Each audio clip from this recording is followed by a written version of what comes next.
ஐயா வணக்கம். சிவாய நம்ம சொல்லுங்க. ஐயா வணக்கம். சிவாய நமக. சொல்லுங்க ஐயா. எப்ப கலியுகம் முடியும், எப்ப சத்திய யுகம் வரும்? சத்தியுகம் இல்லை. பிராமணரோட குடிமையா இருக்கணுங்கிறேன், ம் ஊர்ல இருக்கணுங்கிறேன், வேற யாரும் குடிமையா இருக்குன்னு சொல்ல மாட்டேங்கிறேன். ம் இதெல்லாம் நடக்குதுல பாக்குறோம்ல. ஒன்னா பிராமணன் பிராமணன் அவங்க பிடிச்சி தொங்குறாங்க. சரி. ஏன்னா நீங்க நல்லா இருக்கிறதுக்கும் பிராமணன் வேணும், நீங்க நாசமா போறதுக்கும் பிராமணன் வேணுமா? சாபம் வாங்குறானுங்கல்ல. அதனால எப்பதான் களி மறைஞ்சு சத்திய யுகம் எப்ப? நான் தான் அன்னைக்கே சொன்னேன், பகவானே சொல்றான், 1000 பசுவை அடித்து மிக கொண்டாலும் தோஷம் மீதளவோ ஒரு வேதியினை கொள்வதுங்க. 1000 பசுமாட்டுக்கு சமம் ஒரு பிராமணன். அந்த பிராமணர்களை திட்டும் போது அந்த சாபத்தை வாங்கி கேட்டிக்குவான், ஒழுங்கா மழை பெய்யாது. ஆமா, நோய் பெருகும்.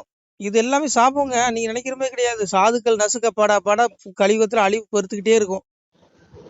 ஏன்னா அந்த காலத்துல பாருங்க, 3 மழை பெஞ்சிருக்கு. வேதம் ஓதிய வேதியர் கோர்மலை, நீதிமன்னர் நெறின்னு கோர்மலை, மாதர் கற்புடைய மங்கையர் கோர்மலைன்னு மும்மாரி மழை பெஞ்சிருக்கு. எதுக்கு மழை பெஞ்சு?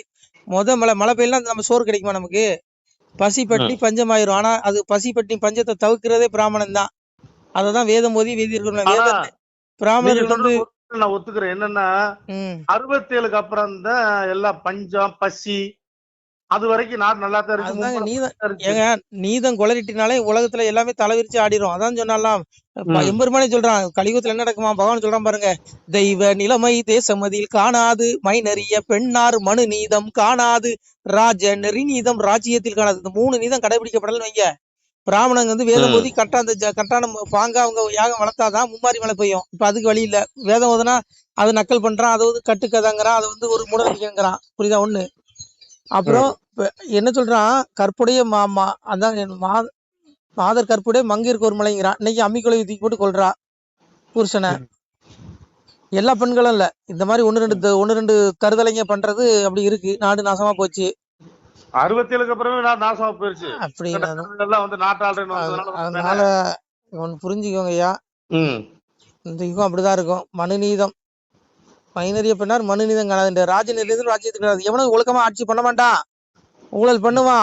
அவன் பொண்டாட்டி பிள்ளைங்க சொகுசா வாழணும், அவன் பேரம்பேத்திக்கு சொகுசா வாழணும்னு எல்லாம் செஞ்சு வச்சுக்குவான். ஆனா மக்களை தெருவில் விட்டுருவான்னா பகவான் சொன்னது. விட்டுட்டானுங்கல்ல, ஆனா விடுவானா பெருமா? இவங்க தண்டனை இருக்குங்க. படுவாய்கள் இவங்க எல்லாம். ஐயோ, இவன் உடலை மட்டும் தாங்க பாக்குறான். அற்ப காலம் உடல், கொஞ்ச காலம் தான் அந்த உடல். ஆனா ஆத்மா அழியாது. அந்த ஆத்மாவுக்கு அவ்வளவு தண்டனை இருக்குங்க. இவன் அதெல்லாம் உணர்ந்தா எவனுமே தப்பு பண்ண மாட்டாங்க. அதனால எங்க அப்பன் சொல்றான் பாருங்க, மேல்மாசி 6-7 15க்குள்ளிருந்து தர்மயுகம் உதிக்கும், அதற்கு முன்னுள்ள காரணம் அழிவுகள் விவரம். தீர்ப்பு எழுதுறான் பாருங்க, தீர்ப்பு இங்க எழுதல அங்க எழுதுறான் பகவான். தர்மயுகம் உதிக்கிறதுக்குள்ள என்ன நடக்குமா? சொல்றான் பாருங்க, பெரும் காற்றினால் அழிவு. தீர்ப்பு அழிவை பத்தி தீர்ப்புங்க. பெரும் காற்றினால் அழிவு, வெள்ளத்தால் அழிவு, பெரும் ஜுரத்தால் அழிவு. ஜுரனா நோய், நோயால செத்து போவாங்க மக்கள். புரியுதா? பெரும் ஜுரத்தால் அழிவு, நஞ்சு தின்று கொலைப்பட்டு அழிவு. இதுக்கு விளக்கம் கொடுக்க முடியாது, நான் சொல்ல பகவான் சொல்றான். நஞ்சு தின்று கொலைப்பட்டு அழிவு. எங்கும் கொலை தற்கொலை நடக்கா இல்லையா? நஞ்சு தின்று கொலைப்பட்டு அழிவு, சம்மாரியால் அழிவு, யுத்தம் நாட்டுக்கு நாடு. பூமி அதிரும் ஓசையினால் ஒரு பெருமூச்சு உண்டாகும். அதான் எங்கு நிலநடுக்கம் இருக்குமா? பூமி அதிரும் ஓசையினால் ஒரு பெருமூச்சு உண்டாகும். இப்படி பற்பல தீர்ப்பு கேட்க வாரி அப்படி சொல்றாரு. வாரி கோபிக்கும் வாங்கு சிலிடங்கள், கடல் கொந்தளிக்கும், சரி மக்கள் அழிக்குங்காரு. அழிக்குதா? ஐயா, அழிக்கிறதுக்கு நீங்க வெளிய சொல்றீங்க, நான் உருவாகிறதுக்கு என்ன வழி கேக்குறேன். தர்மம் எப்ப வரும்? அததாங்க தர்மயுகம் சிம்டம்ஸ் என்ன, அதை சொல்லுங்க. இதுதான் அறிகுறி. தர்மயுகம் இருக்க முன்னாடி இந்த மாதிரி அழிவுகள் நடக்கும் பூமியில. இந்த மாதிரி அழிவுகள் நடக்கிறது என்ன தெரியல சொல்றான்.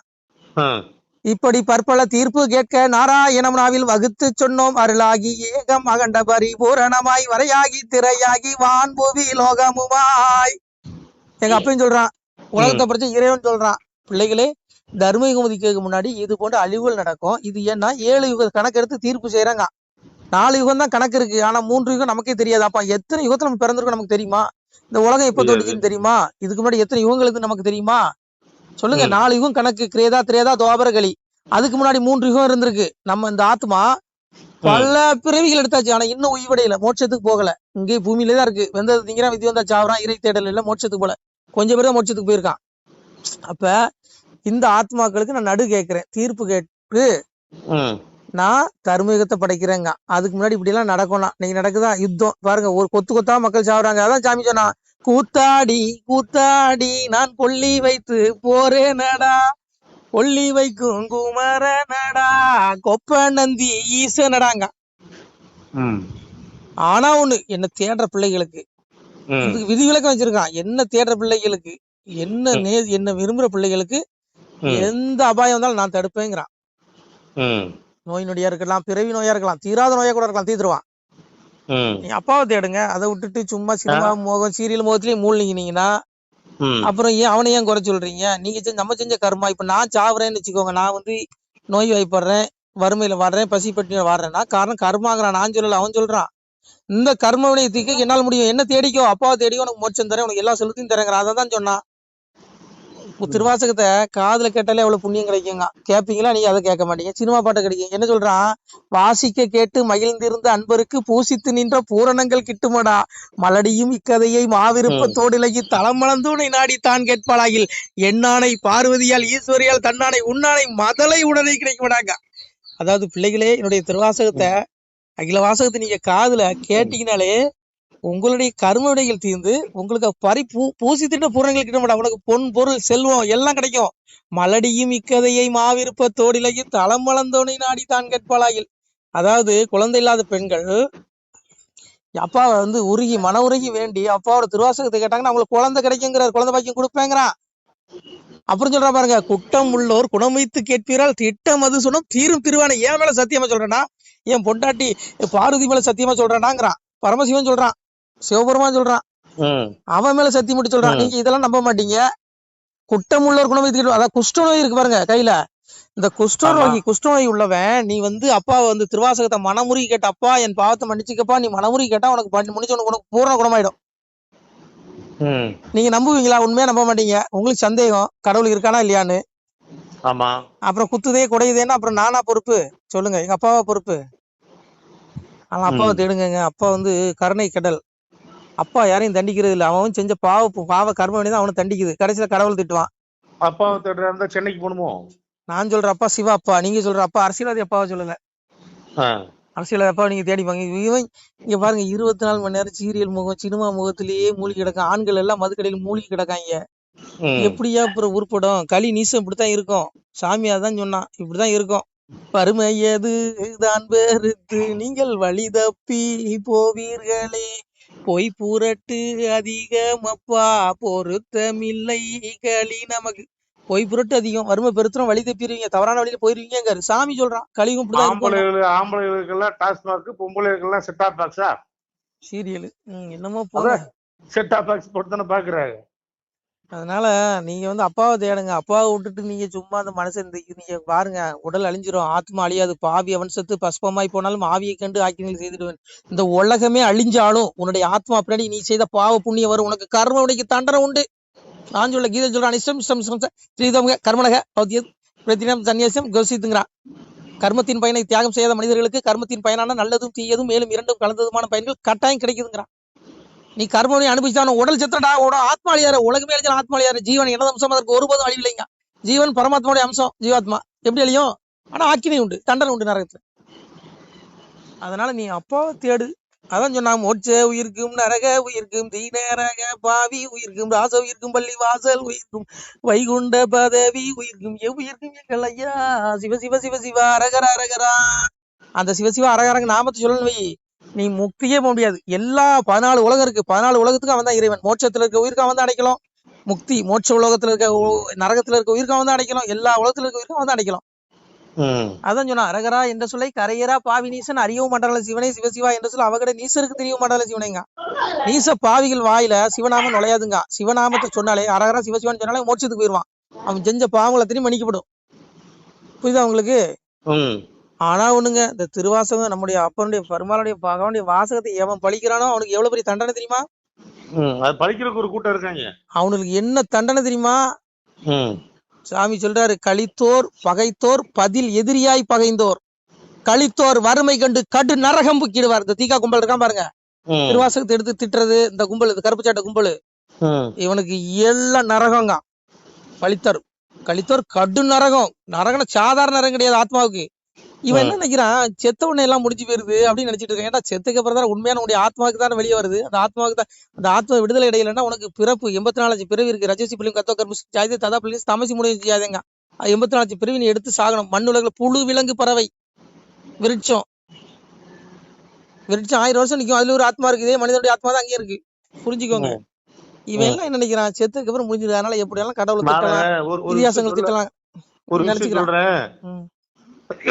பவித்திரம் சொல்லி ஊருக்கு உபதேசம் பண்ணிட்டு பொண்டாட்டி வந்து ராத்திரி ஆச்சுன்னா ஜாதகம் பாக்குறதுக்கு அனுப்புறதுக்கு அதெல்லாம் விடுங்க ஐயா. இங்க பாருங்க, அதெல்லாம் விடுங்க, நீங்க புரிஞ்சுடுங்க. பகுத்தறிவு என்ன, அறிவு யார்கிட்ட போயிட்டு வர்ற வந்துட்டு அவன்கிட்ட இருக்கால ஏமாத்துற. அவனுக்குள்ள அறிவு யாரியா? இறைவன். நான் சொல்றேன், மண்ணென்றும் காற்றென்றும் நீரென்றும் நெருப்பென்றும் மனம் அறிவு அகங்காரம் என 8ஆக பிரிந்தது என்னுடைய இயற்கைங்க. 5 பஞ்சபூதம் மனம் அறிவு அகங்காரம் 3ம் பகவான் சிவபெருமா. நீ அறிவுன்னு சொல்லி கேட்டா உனக்கு அறிவை கொடுக்குறது அவன் தானா, உனக்குள்ள இருக்கிற அவன் தானா? உன் வயிற்றுல அக்னி வடியிலிருந்து நீ சாப்பாடை ஜீரணிக்கிறான்னு சொல்ற அகம் வயசுனர பூத்துவா பிரேனம் தேகாமசிதா பிராண பானசமுக்தா பசாம் இன்னும் சதுர்விதங்க. அதாவது எல்லா ஜீவராசிகளும் சாப்பிடக்கூடிய உணவை நான் தான் வயிற்றுல பிராண அபான வாய்க்கலன் கூடி வைசுவனரன் அக்னியாகி நானே ஜீரணம் செய்கிறேன்.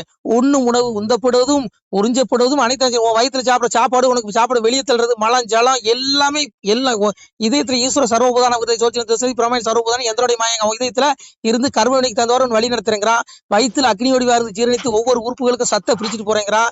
ஒரு தாயில கருவு உண்டுவாக்குறான் நான் தாங்கிறான். காலத்தை கணக்கிடுவதில் நான் காலம் தண்டித்து அடக்கல யமனுங்கிறான் சிவபெருமா. ஏங்க எல்லாம் வந்தாங்க. பகுத்தறிவாதி இங்க கி வீரமணி வயிற்றுக்குள்ள யார் இருக்கா? அதே பகவான் தான் இருக்கான். கி வீரமணி இதயத்துல யார் இருக்கா? அவன் தான் இருக்கான். நீ அப்பாவை தேடினா உனக்கு மோட்சம் இல்ல. அப்புறம் நான் சொன்னது எல்லாம் புரிஞ்சுக்க, முதல்ல இருந்தே கேளுங்க. இதெல்லாம் கேட்டா இதுன்னு விளையாட்டு காரியம் கிடையாது, இதெல்லாம் சத்திய வார்த்தை. சாமி சொன்னது, நான் சொல்றது. அப்பா சொல்றாரு, ஒப்பார் ஒருவர் எழுதார்கள் உலகில் மனுக்கள் தன்னாலே அப்பா நாதன் எழுத்து அகிலங்கிறான். நாதனுடைய வார்த்தை இது, அப்பாவுடைய வார்த்தைங்க இது. ஒப்பார் ஒருவர் எழுதார்கள் உலகில் மனுக்கள், மனுஷன் எழுதின வார்த்தை கிடையாது இது. நான் சொன்ன இந்த வாசகங்கள் எல்லாம் சித்தர்கள் எழுதினது கிடையாது, மகா முனிவர்கள் எழுதினது கிடையாது, தேவர்கள் எழுதினது கிடையாது, சிவபெருமா எழுதின வார்த்தை. அதனால இது ஒன்றும் சும்மா என்னமோ ஒருத்தர் லூசு போய் ஏதோ உளறான்னு நினைச்சிட்டு கேட்கறவங்க நினைச்சிடக்கூடாது. இல்ல அப்பா பரம்பரையுடைய வார்த்தைங்க. கேட்க மாட்டாங்க. கேட்கறாங்களே கேட்கலையா? கேட்டா நீ எங்க அப்பா அதையும் சொல்றான், வந்தால் அறிவார் வராதார் நீராவார். நீ வந்தா கேட்டா நீ அறிவடா.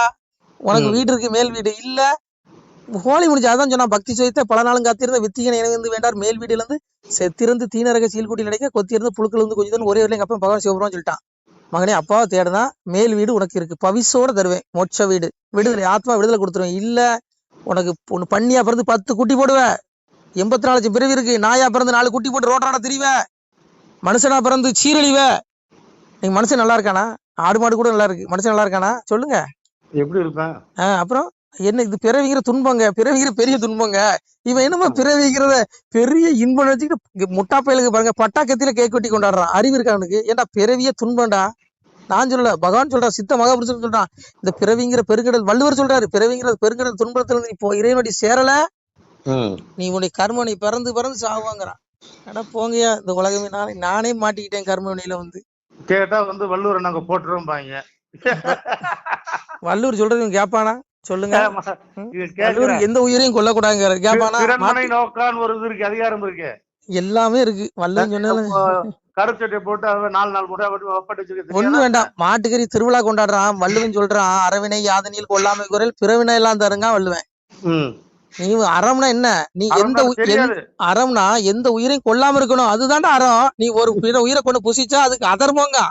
இவனுங்க என்ன பண்றான், பிராமணர்கள் மனசை நோக்கடிக்கணும், இந்த சாதுக்கள், இந்த சங்கி நம்ம இந்து ஆர்வலர்கள் இவங்க பாவம் இந்த இந்துக்களுடைய மனசை புண்படிக்கணும், மாட்டுக்கறிய திருவிழான்னு கொண்டாடுறான் எடுத்து. அப்ப இது திருவள்ளுவர் பத்தி பேசுறதுக்கு யோக்கியதை இருக்கு. இவன் ஆத்மால என்ன திருவள்ளுவர் பத்தி பேசுறதுக்கு? சரி அது விடுங்க. இவனுடைய ஆத்மா என்ன பாடுபடும் தெரியுமா? கன்னியாகுமரியில புரிஞ்சுக்கங்க. இவனுடைய ஆத்மா, கொஞ்சம் வாய் மூடுங்க. இவனுடைய ஆத்மா எவ்வளவு தண்டனை நரகத்துல படும் தெரியுமா? இவனுக்கு என்ன தெரியாம இருக்காங்க. இவன் என்ன செய்யறன்னு இவனுக்கே தெரியலைங்க. அதர்மத்தை தர்மங்கிறான், தர்மத்தை அதர்மங்கான். இவன்கிட்ட என்ன பேசுவீங்க? அதனால இவனுக்கு எவனுமே தப்ப முடியாதுங்க. நமசிவாய வைங்க போன. நன்றி. சிவாய நம. திருச்சிட்டம்பலம், தில்லையம்பலம், பொன்னம்பலம். சிவாய நம. உறவுகளே, சிவ அன்பர்களே, தற்போது தாங்கள் இந்த வீடியோவில் பார்க்கக்கூடிய இடத்துல ஒரு சிவாலய திருப்பணி ஒன்று நடந்து கொண்டிருக்கிறது. இந்த இடத்துல பார்த்தீங்கன்னா முன்பு ஒரு காலத்தில் வந்து ஒரு சிவாலயம் இருந்திருக்குது. அதாவது இந்த ஏரியா வந்து இப்போ வந்து ஒரு தென்னை மரங்கள், பனைமரங்கள் சூழ்ந்த காடாக இருக்கிறது. முன்பு ஒரு காலத்தில் இங்கே ஒரு ஊர் இருந்ததாக சொல்கிறாங்க. ஆனால் இப்போது சுற்று வட்டாரத்தில் 5 கிலோமீட்டர் சுற்றுலா ஊரே கிடையாது, காடு. இப்போ இந்த இடத்துல ஒரு சிவாலயம் வந்து அமையிருக்கிறது. இந்த சிவாலயத்தில் வந்து இருந்த அந்த சாமியுடைய திருமேனியை வந்து எடுத்து வச்சிட்டோம். திருப்பணி முடிஞ்சதுக்கப்புறம் பிரதிஷ்டை பண்ண இருக்கிற உறவுகளே, தற்போது இந்த வீடியோ பார்க்கக்கூடிய உறவுகள் தங்களால் முடிந்தால் ஒரு சின்ன உதவி செஞ்சு கொடுங்க. எங்கள் இடத்துல பொருளாதாரம் இல்லை, அதனால் பார்த்திங்கன்னா அந்த வேலையெல்லாம் அப்படியே நின்று போச்சு. பாருங்கள், இந்த அப்படியே பாதியிலே நிற்கிது இந்த சிவாலய திருப்பணி வந்து. பக்த கோடிகள், அன்பு உள்ளங்கள், தயவுசெய்து நீங்கள் உதவி செய்ய விருப்பமுள்ள உறவுகள் உதவுங்க. உங்களுக்கு கோடி புண்ணியம் கிடைக்கும். இந்த சாமியோடைய அருள் அனுகிரகம் உங்களுக்கு கண்டிப்பாக கிடைக்கும். இது வந்து ஒரு புகழ்பெற்ற சிவாலயம்னு கூட சொல்லலாம். சாமியோட திருமேனியை எடுத்து வச்சிட்டோம். இந்த இடத்துல பார்த்திங்கன்னா ஒரு வாசி தண்டம் இருக்குது. அந்த காலத்தில் ஒரு முனிவர் யாரோ தவம் செஞ்சுருக்காங்க. அவங்களுடைய வாசி தண்டம் அவர் திருக்கரங்களால் எழுதின ஓலைச்சுவடி கூட இன்றும் இருக்குது, இன்னும் பாதுகாக்கப்பட்டு வருது. அது கோயில் திருப்பணி முடிஞ்சதுமே அதையும் நாங்கள் அந்த வழிபாட்டுக்கு வச்சுடுவோம். இந்த சிவாலய திருப்பணி வந்து சாமி திருநாமம் வந்து முக்தீஸ்வரர் அப்படிங்கிற திருநாமத்தில் வழங்குறாரு. நெல்லை மாவட்டம் நாங்குநேரி தாலுகாவில் இந்த சிவாலயம் அமைய இருக்கிறது உறவுகளே. இந்த வீடியோ பார்க்கக்கூடியவங்க ஒரு 2 பேருக்காவது கொஞ்சம் ஷேர் பண்ணுங்கள். இந்த வீடியோ பார்க்கக்கூடிய யாராவது ஒரு சின்ன உதவி செஞ்சால் இந்த ஆலய திருப்பணி வந்து கண்டிப்பாக நாங்கள் வெற்றிகரமாக முடிச்சுடுவோம். பாருங்கள், அந்த வேலை எல்லாமே அப்படியே நிற்கிது. கல்லெல்லாம் இறக்கி போட்டிருக்கோம். இன்னும் நிறைய கற்கள் தேவைப்படுது. சுவாமியோடைய அந்த திருக்கோபுரம் பார்த்திங்கன்னா லிங்க வடிவிலே அமைக்க இருக்கிறோம். உதவுங்கள் உறவுகளே. உங்களுக்கு அப்பா சிவபெருமானுடைய அருள் நிச்சயம் கிடைக்கும். எம்பெருமான் சொல்வான், வாழுவீர் தாழ்வில்லாமல் மக்களும் கிளைகள் கொஞ்சி நாளுமே மகிழ்ச்சியை கூர்ந்து நலமுடன் வாழும்போது நீளுமே எனது செங்கோல் நீதியும் நெறிபோல் வந்து ஆளுமே உங்கள் தன்னை அன்புடன் அலையாவண்ணம். உங்களை எம்பெருமானுடைய அப்பாவுடைய திருவாசகத்தாலேயே வாழ்த்துறோம் உறவுகளே.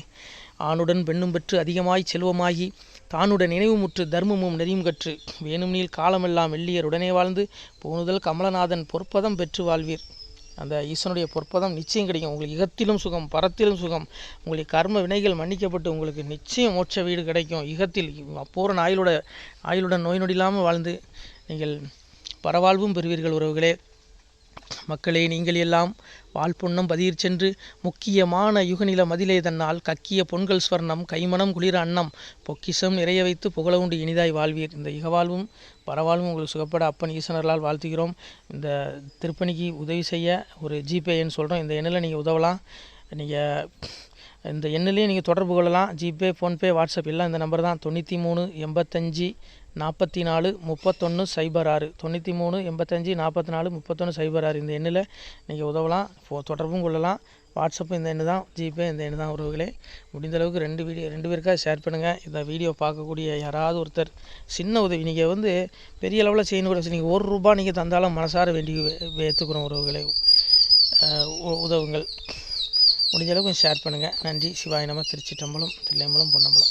உறவுகளே, நம்ம இந்த இடத்துல வாழ்ந்து மறைந்த ஒரு சித்த மகாபுருஷர் பயன்படுத்திய பல 100 ஆண்டுகளுக்கு முன்பு உள்ள வாசி தண்டம் ஒரு சித்த மகாபுருஷர் பயன்படுத்தியது.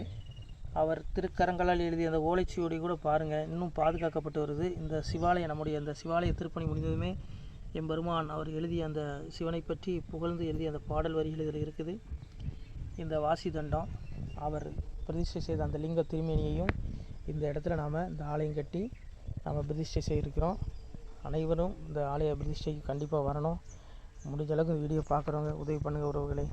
பொருளாதாரம் இல்லாமல் திருப்பணி நின்று போச்சு. முடிஞ்ச அளவுக்கு ஷேர் பண்ணுங்கள், உதவுங்க. நன்றி. நம சிவாய. திருச்சிற்றம்பலம், தில்லையம்பலம், பொன்னம்பலம். இந்த புண்ணியபலம் தங்களுக்கு கோடான கோடியாக வரும் உறவுகளே. நம சிவாய.